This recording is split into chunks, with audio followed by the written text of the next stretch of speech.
Jérémie, chapitre 5. Parcourez les rues de Jérusalem, regardez, informez-vous, cherchez dans les places.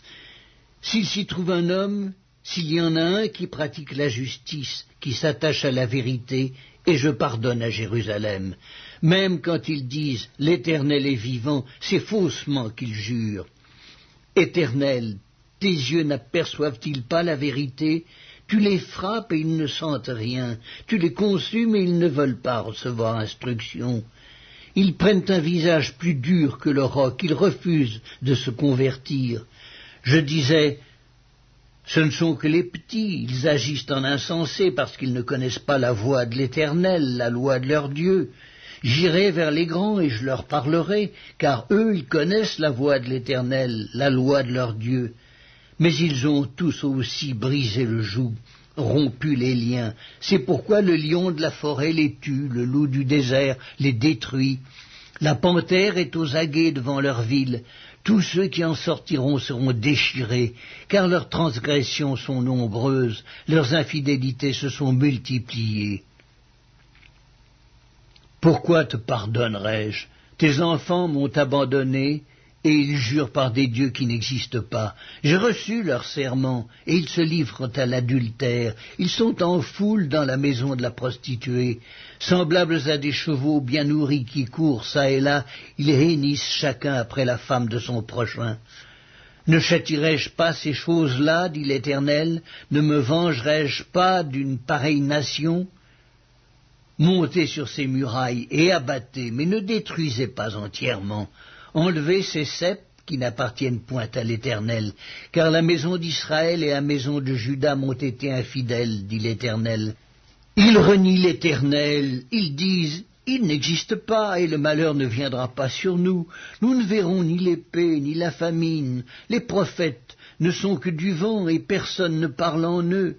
Qu'il leur soit fait ainsi. C'est pourquoi ainsi parle l'Éternel, le Dieu des armées. Parce que vous avez dit cela, voici, je veux que ma parole dans ta bouche soit du feu, et ce peuple du bois, et que ce feu les consume. Voici, je fais venir de loin une nation contre vous, maison d'Israël, dit l'Éternel. C'est une nation forte, c'est une nation ancienne, une nation dont tu ne connais pas la langue, et dont tu ne comprendras point les paroles. Son carquois est comme un sépulcre ouvert, ils sont tous des héros.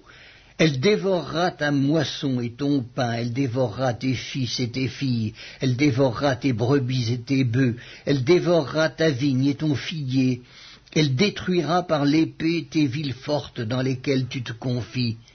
Mais en ces jours, dit l'Éternel, je ne vous détruirai pas entièrement. Si vous dites alors, pourquoi l'Éternel, notre Dieu, nous a-t-il fait tout cela? Tu leur répondras, comme vous m'avez abandonné et que vous avez servi des dieux étrangers dans votre pays, ainsi vous servirez des étrangers dans un pays qui n'est pas le vôtre. Annoncez ceci à la maison de Jacob, publiez-le en Juda et dites, écoutez ceci, peuple insensé qui n'a point de cœur. Ils ont des yeux et ne voient point, ils ont des oreilles et n'entendent point. Ne me craindrez-vous pas, dit l'Éternel, ne tremblerez-vous pas devant moi? C'est moi qui ai donné à la mer le sable pour limite, limite éternelle qu'elle ne doit pas franchir. Ses flots s'agitent, mais ils sont impuissants. Ils mugissent, mais ils ne la franchissent pas. Ce peuple a un cœur indocile et rebelle, ils se révoltent et s'en vont. Ils ne disent pas dans leur cœur, craignons l'Éternel notre Dieu, qui donne la pluie en son temps, la pluie de la première et de l'arrière-saison, et qui nous réserve les semaines destinées à la moisson. C'est à cause de vos iniquités que ces dispensations n'ont pas lieu. Ce sont vos péchés qui vous privent de ces biens. Car il se trouve parmi mon peuple des méchants. Ils épient comme l'oiseleur qui dresse des pièges. Ils tendent des filets et prennent des hommes. Comme une cage est remplie d'oiseaux, leurs maisons sont remplies de fraude. C'est ainsi qu'ils deviennent puissants et riches. Ils s'engraissent, ils sont brillants d'embonpoint, ils dépassent toute mesure dans le mal.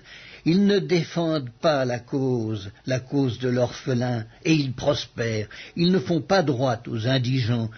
Ne châtierai-je pas ces choses-là, dit l'Éternel, ne me vengerai-je pas d'une pareille nation? Des choses horribles, abominables se font dans le pays. Les prophètes prophétisent avec fausseté, les sacrificateurs dominent sous leur conduite, et mon peuple prend plaisir à cela. Que ferez-vous à la fin? Jérémie, chapitre 6.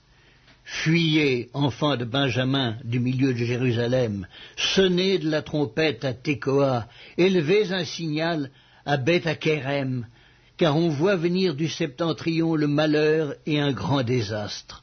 La belle et la délicate, je la détruis, la fille de Sion. Vers elle marchent des bergers avec leurs troupeaux, ils dressent des tentes autour d'elle, ils broutent chacun sa part. Préparez-vous à l'attaquer. Allons, montons en plein midi. Malheureusement pour nous, le jour baisse, les ombres du soir s'allongent. Allons, montons de nuit, détruisons ses palais. Car ainsi parle l'Éternel des armées. Abattez les arbres, élevez des terrasses contre Jérusalem. C'est la ville qui doit être châtiée. Il n'y a qu'oppression au milieu d'elle. Comme un puits fait jaillir ses eaux, ainsi elle fait jaillir sa méchanceté.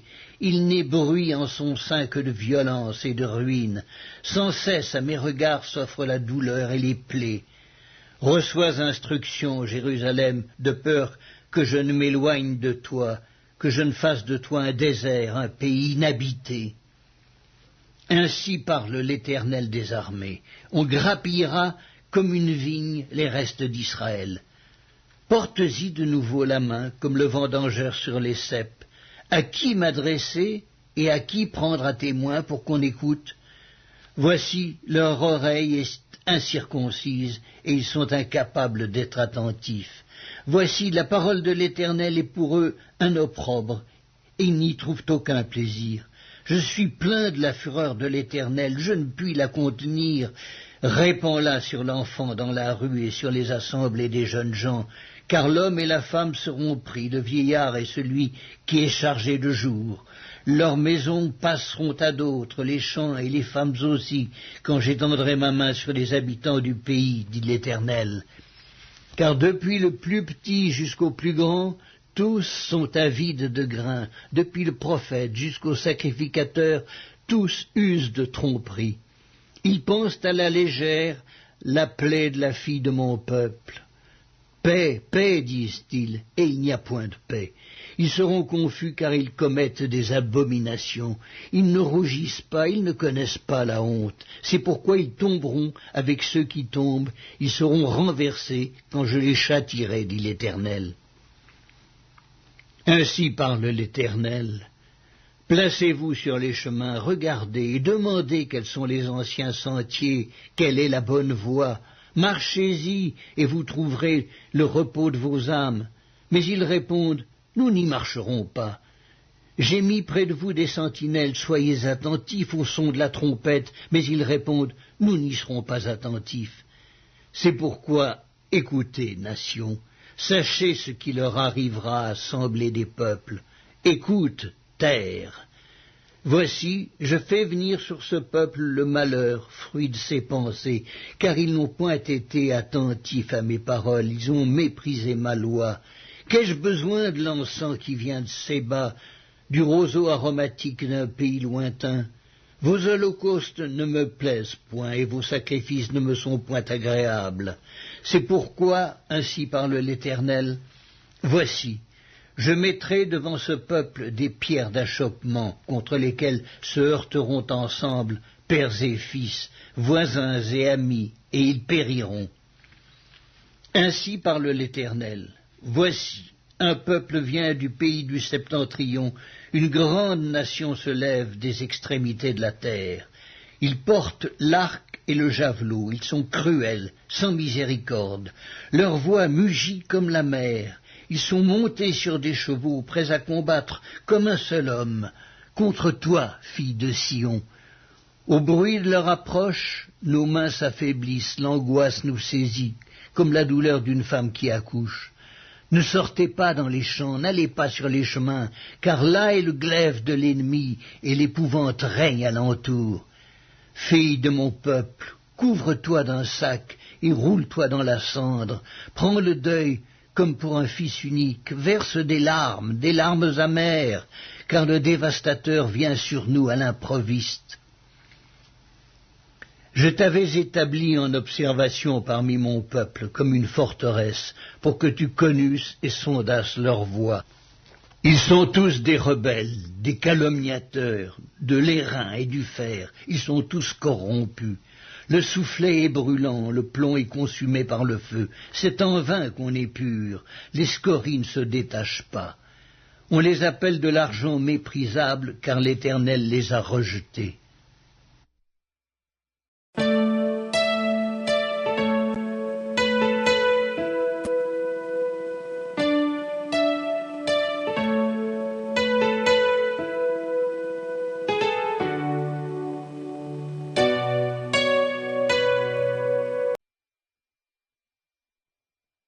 La seconde épître de Paul aux Corinthiens, chapitre 2.